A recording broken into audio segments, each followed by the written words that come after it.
shore, waiting to take our turn to hit the beach. And I seen a plane looked like it was on fire up the coast a ways to the north, and the Italian and French borders. And I said to my buddies, we was in this command car, Okay. and I said to them, I see a plane on fire up there. So I crawled out and stood on the side of the command car so I could see better. And here I seen this one plane look like a plane making a circle in the sky like a letter E. And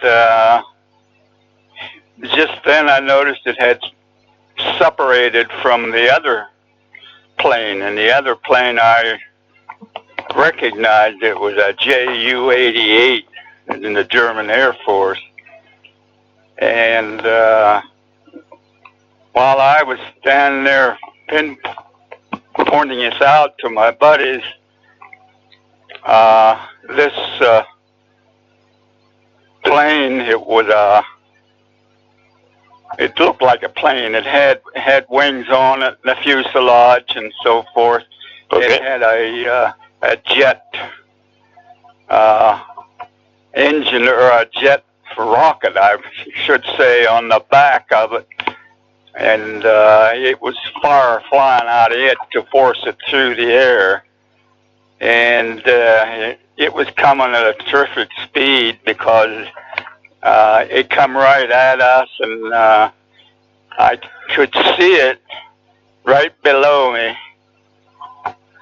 just for a moment, and that's the last I can remember because it exploded. I didn't see it. I can't remember of seeing it, let's put it that way, because I was knocked unconscious and thrown forward on the ship. Okay. And, later on, I began to come to, and I was underneath a 40 millimeter anti-aircraft gun, and so I got myself up on my feet again. I didn't seem to be hurt very much anyway, and by that time the ship was on fire, and it was loaded with large artillery ammo and artillery guns, and it was exploding, and the fire was roaring, and I can remember one man walking up to me, a soldier, and he had his clothes all burnt off except just rags and blood running down him. He wanted me to help him blow up his life preserve that he had. So I led him over to the side of the ship where they was letting some of the soldiers down on lifeboats. And then I went to the side, and there was a place where the chain that anchors the ship, there was a big post there with a chain wrapped around, and I laid down on the deck to avoid the pieces of the ship that was blowing past me. And then finally a sailor who still survived, the only one I could see anymore, and he dropped the anchor, and this chain began flying around, and I had to move. And he took his clothes off, the sailor, most of them, and he said, come over here, there's a hammock hanging on the side. Said you can get down it. Okay. Because I told him I guess I could not swim. And I had all my equipment on me to go ashore, and it was quite heavy, and all wool clothes and wool jacket and ammunition belt and shoes, heavy shoes, but my helmet had blown off in the blast. I didn't have it, but I started down the hammock that hung there part way down, and I got so far, and not knowing how to swim in water, I didn't want to let go. Okay. And finally, he come sliding down this hammock and straddled my head, you know, and lit my shoulders, and my handholds didn't hold anymore, and we went down into the water, way down, because there was no bottom. We was quite a ways out, and but I come up out, and I didn't see him no more, and then I started swinging my arms like I seen swimmers doing, you know. Okay. And I just went a little ways, because I had heard years before that when a ship goes down, it takes on water, and it would draw you right into the hole in the ship. And so I started going the opposite direction from the ship, and it was getting kind of dark, and I didn't know which way the shore was, I guess. And finally, there stood in front of me was the man that we know as Jesus.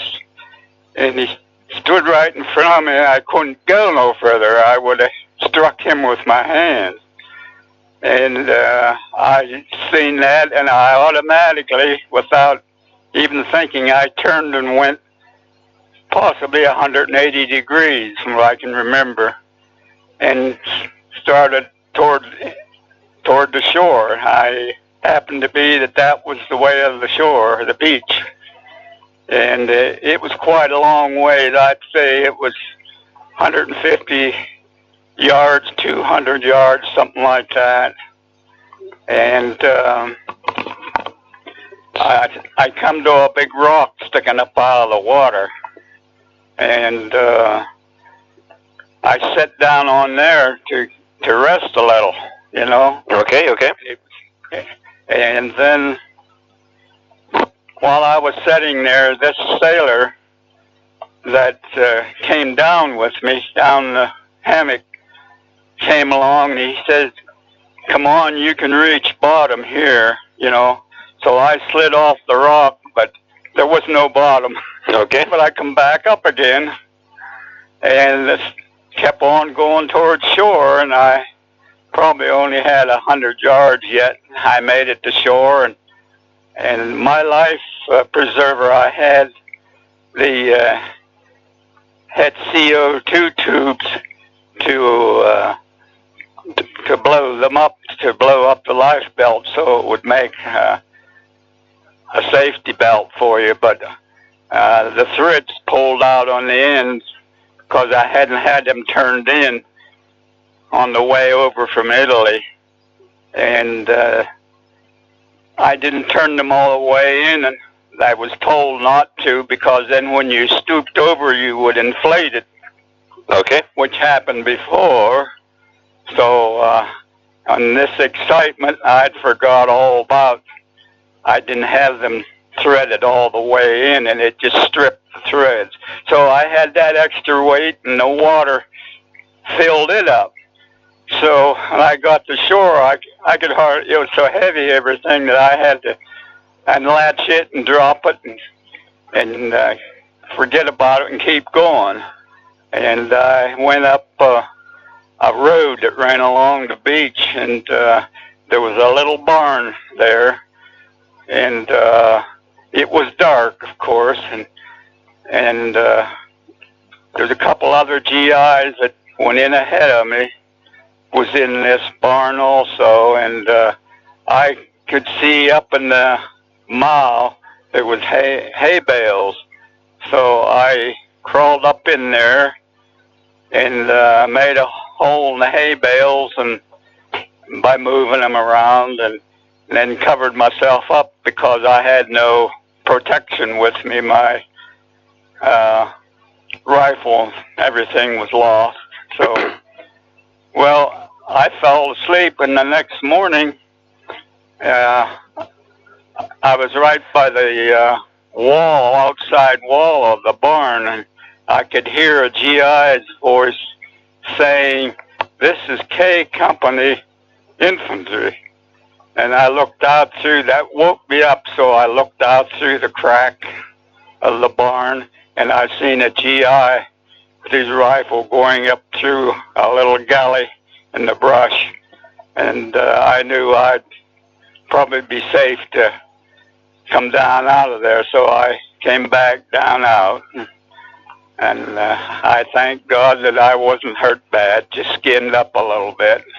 I don't know how it happened, but it was 20-some GIs lost on the explosion and fire.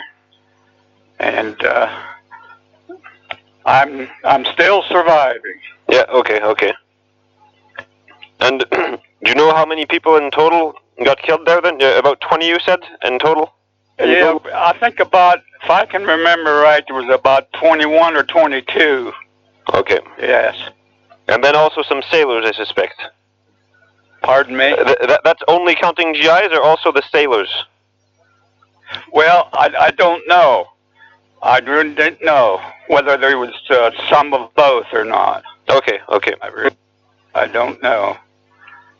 And you say you live down there? Yeah, I live near Nice, so it's a bit further towards Italy, you know?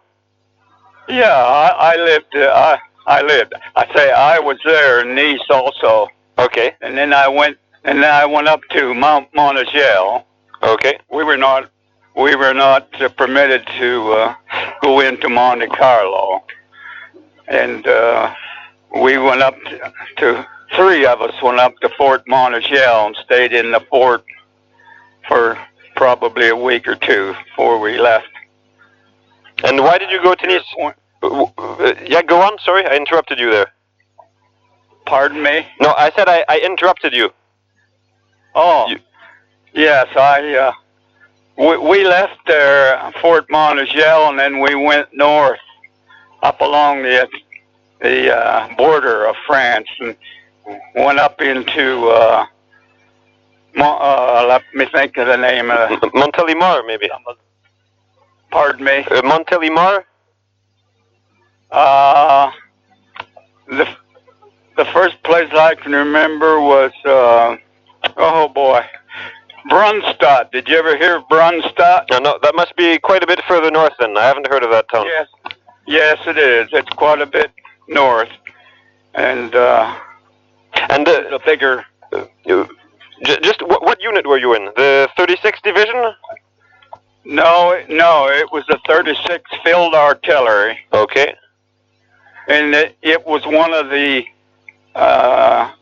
units of the 13th Field Artillery Brigade. Okay. And why were you sent up to Montigel? Was your unit around there afterwards, or did you go there on like a furlough or something? I couldn't quite hear you. I'm a little hard of hearing. Yeah, that's okay. I said, why were you in Montigel? Was your unit sent there, or did you go there on your own, like on furlough? On Monte Carlo? No, on what do they call it? I mean on when you had a few free days, you could go and visit the countryside, you know?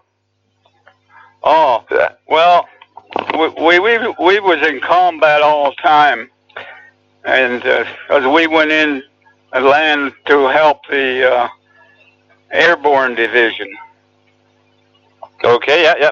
But the Montigel that you were on.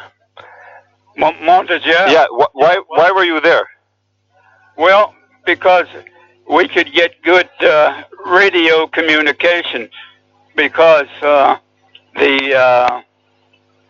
battleships or cruisers are setting offshore. We was up high, and we could direct their firing of their guns. We could see the targets. Okay. Up there, it was high up. And the airplanes, the fighter planes, when they would go by, we would look down on the top of them instead of looking up at them. Okay, okay. And when you were mentioning being in the water, so was your life preserver partially inflated, you said? Or did it fill up with water?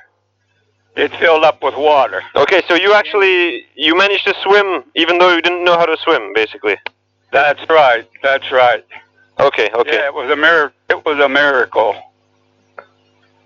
I had enough weight on me that I should have went down, stayed down, by right. And I suspect the friends that you were with in the vehicle, they got killed in the blast? No, they had gotten off, and they come out all right. Okay. I don't know. Somehow, one man told me that he was able to crawl off down the front by reaching long reaches somewhere in offsets in this ship. I don't understand it. I never looked at it that close. But the other man got in a lifeboat, and yeah, we all survived, all three of us. Okay, okay. There was only three of us from that 36th Field Artillery. The other GIs were from other units? Yeah, they were from other units, and I don't know which ones. I don't remember any numbers. Okay, okay. Well, that's a very interesting story that you just told me. Well, it was very fortunate to come out of it. Yeah. And then a few days later, I come down with malaria fever that I picked up in Italy. You know, the Anopoli mosquito over there carried the malaria virus, and I just come down with it then after we got on shore a few days. And how old were you at the time? Oh, I'd say I was probably about 19 years old. Okay, so you were born in 25 then or something? Yep. Okay. 25. January 10. Okay, okay. Well, if you like, I can send you a letter that just so that you know who it was who was calling. I can send you a letter, and it has a couple of articles about things I've been doing here, because I also look for missing soldiers and things like that. So you'll see it's. Yeah. Okay. That one of them towns I remember now was Mulhausen, going up by Bernstadt. Okay, yeah, but that's in the north of France. I mean, it's really far away from where I am, so I've never been there. Yeah, that's right. It is. That's the way we left there and went up that way, and it was right along the Swiss border, and it was winter time that winter, and it was cold, and we walked on top of the snow because it didn't melt. And so, when did you start your military career? You also participated in Italy, you said, and then I suspect in Germany afterwards? Yeah, well, I started in Africa. Okay. North Africa.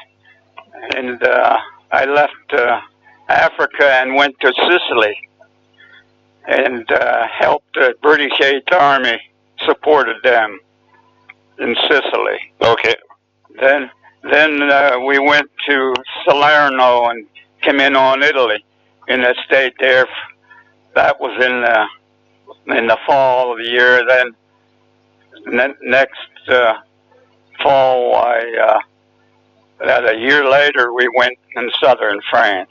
Then I went from southern France up into where Mulhausen was. That was what was called the Alsace and the Lorraine.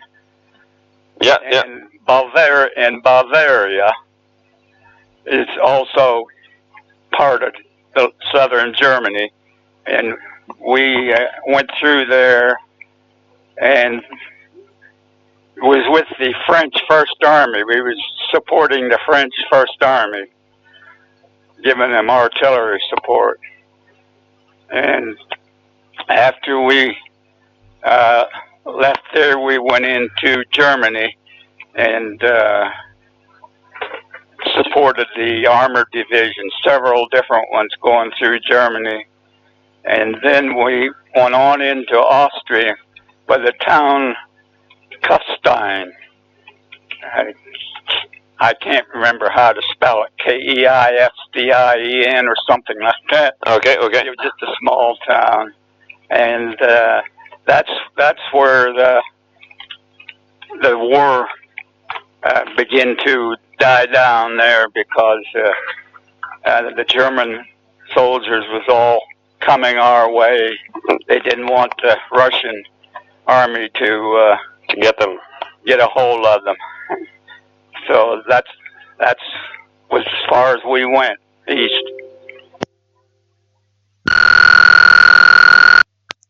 I have seen some photographs of it that was taken after it had went down. You just see the top sticking up, and then they must have drug it in towards shore because it was sitting in on some rocks. It was all burned up, no paint on it, and the bridge was blown off of it, and it was completely wrecked. Okay, okay. Well, maybe if you have any documents that talk about that, or any pictures of the boat, maybe you can make a copy or ask somebody to send them to me by email or something. I'd be interested. Yes, I seen one of my buddies some years later. He came to visit me a couple years later after he was out of the service, and then I never heard no more from him, and I didn't have his address, and so he was older than I, and I was just a kid, you know. Okay, yeah, okay. Okay, and well, it was nice talking to you, and I'll send you a letter, and you should get it within a few weeks, okay? Okay, that's 508 Heathville Road, Somerville. Yeah, okay. I have it written on this phone book thing, so it's okay. Oh, okay. Well, thanks for telling me your story, okay? And have a nice day. You too. Thank you. Okay, bye-bye.